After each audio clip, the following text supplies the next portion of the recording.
1975 সনের 9ই আগস্ট দাম বাড়ানোর আবেদনের উপর শুনানির ৮ মাস পর হঠাৎ করেই বিদ্যুৎ এবং গ্যাসের দাম বাড়িয়েছে বাংলাদেশ এনার্জি রেগুলেটরি কমিশন।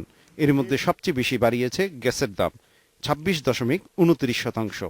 বিশ্ববাজারে তেলের দাম প্রতি ব্যারেল $50 নিচে। এই মুহূর্তে কেন গ্যাস বিদ্যুতের দাম বাড়ানো হলো সে ব্যাখ্যা দিলেন জ্বালানি প্রতিমন্ত্রী।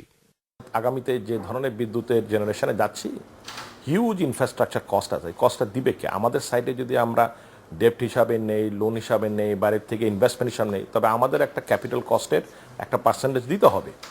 প্রতিমন্ত্রী জানিয়েছেন সবাই নিরবচ্ছিন্ন গ্যাস ও বিদ্যুৎ সরবরাহ চাইছে, বিশেষ করে ব্যবসায়ীরা।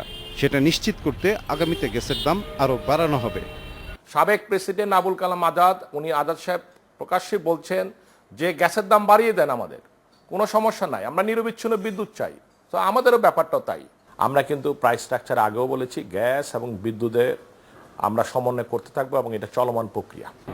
আগামীতে বাসাবাড়িতে পাইপলাইনের গ্যাস সরবরাহ বন্ধ করে সিলিন্ডার গ্যাস ব্যবহারের উপর জোর দেওয়ার পরিকল্পনার কথাও জানিয়েছেন নীতি নির্ধারকরা।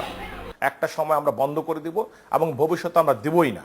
সো আমরা সিলিন্ডার গ্যাসকে আমরা এখানে নিয়ে আসতে চাচ্ছি। এদিকে অর্থনীতিবিদরা মনে করছেন সরকার গ্যাসের দাম বাড়ানোর ক্ষেত্রে উল্টো কাজটি করেছে।